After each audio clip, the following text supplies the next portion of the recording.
Hello everyone, back with another tutorial, and this time we're going to be talking about combat.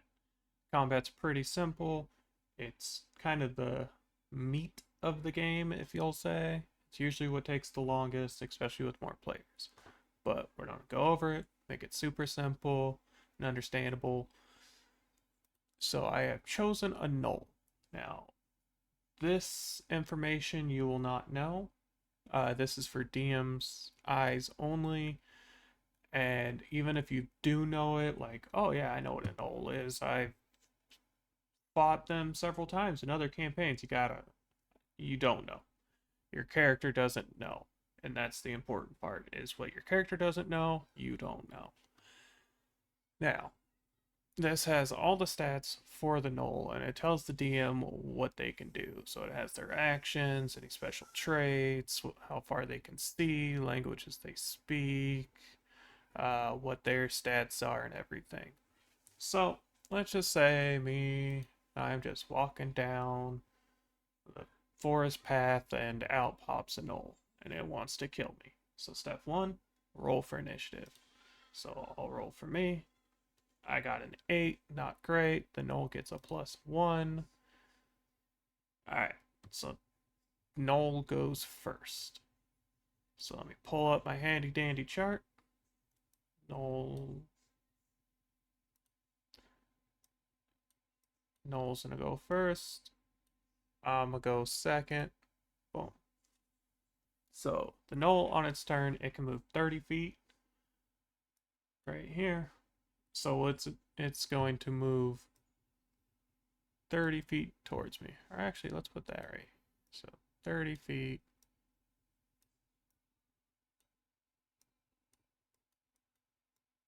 Beautiful. Beautiful. And then it's going to use its one action, because it only has one of those, and that action will be to attack. So let's go ahead and pull up what it does. Let's say it's gonna do a bite. So the bite, it gets a +4 to try to hit. It can reach 5 feet, so if it's all up against you, it can attack you with it. It only hits one creature, and then this is the damage. Now, there's several different damage types. I'll go over them in a later video. But right now, in the beginning, probably not going to have any resistances or vulnerabilities or immunities to things, so it doesn't matter too much. This is what it rolls, d4, and then it adds 2 for the damage if it hits, and then this is just the average. So if the DM just doesn't want to roll for them. So, with the +4 to hit, it's going to have to beat a 14, so it's going to have to at least roll a 10. Now, all attacks are done with d20s. So let's go ahead, roll that d20, and it did. It got an 11, so it's going to hit. So now we take the d4 out. We'll roll that. Of course, it got a 4. And it gets +2, so I took 6 damage. So 6 damage. Now let me go back up to here. So attack. 6 damage to me. Alright. Now it has used that. It doesn't have any bonus actions it can do, and reactions not really for its turn. So turn passes to me. So now I can go here and look at my actions. Now I could attack it with a dagger. Maybe I want to cast a spell at it. Let's do that, shall we? Let's go ahead and cast Vicious Mockery. So with this, I don't have to roll to attack it. It will roll a wisdom saving throw to not be affected. And its wisdom is 0. Gets +0 to it, so it's a flat roll. So it will have to beat a 16, meaning it will have to roll a 16 or higher. It did not. So now what this means is that this effect happens. So it will take 1d6 of psychic damage and have disadvantage on its next attack roll before the end of its next turn. Now, since we are a higher level, we actually get 2d6. So, 10 damage. Out of its 22 health, I'm just going to use the average. So, he's got 22. So, I used my action to do 10 damage. Perfect. Now, that means it's now at 12 health. That took a big chunk out of it. If we go back to this and look at my stuff, because I have different things than a gnoll. I actually have bonus actions I can take, such as 2-weapon fighting, but I believe that is limited to when I take an action on my turn and attack with a light weapon. I used a cantrip, so can't use that.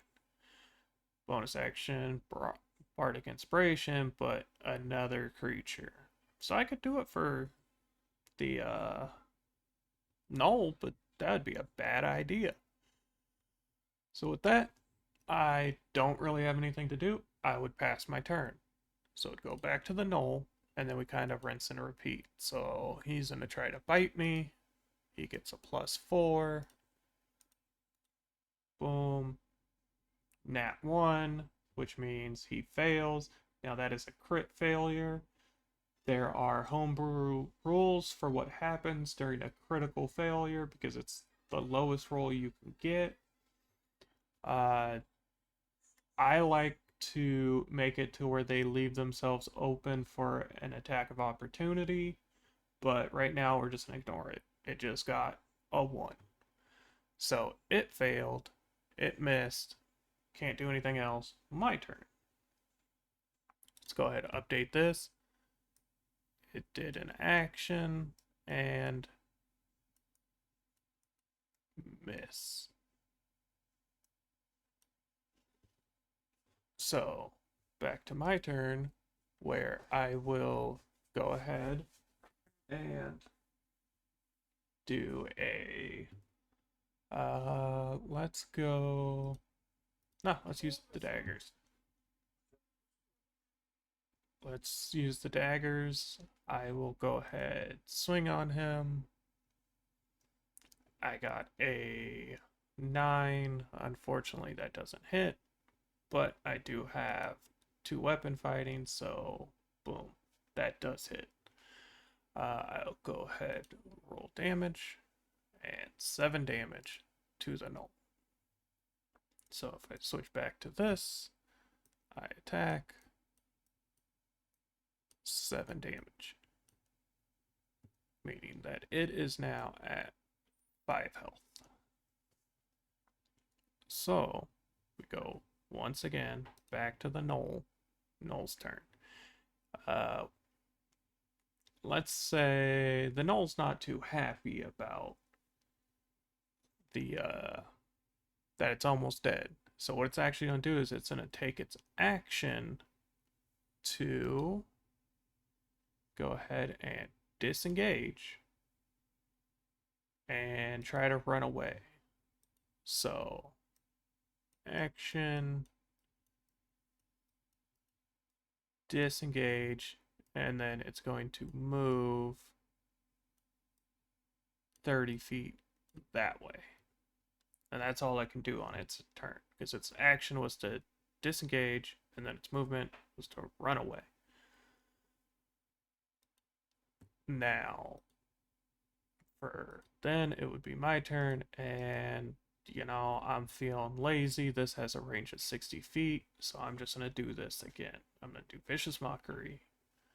It gets a flat roll, because remember it has +0 wisdom.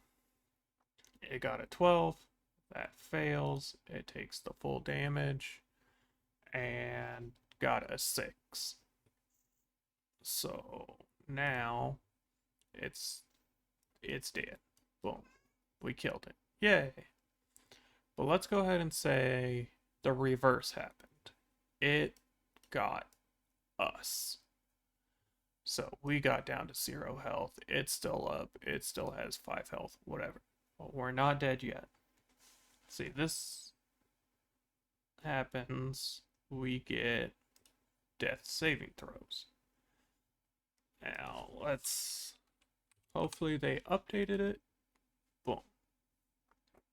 Alright, so death saving throws. Let's clear that. Now, here we will roll to try to succeed and hopefully not fail. 3 failures equals death. 3 successes equal we're stabilized.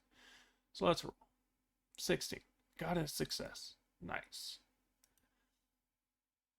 Uh-oh. We got a fail.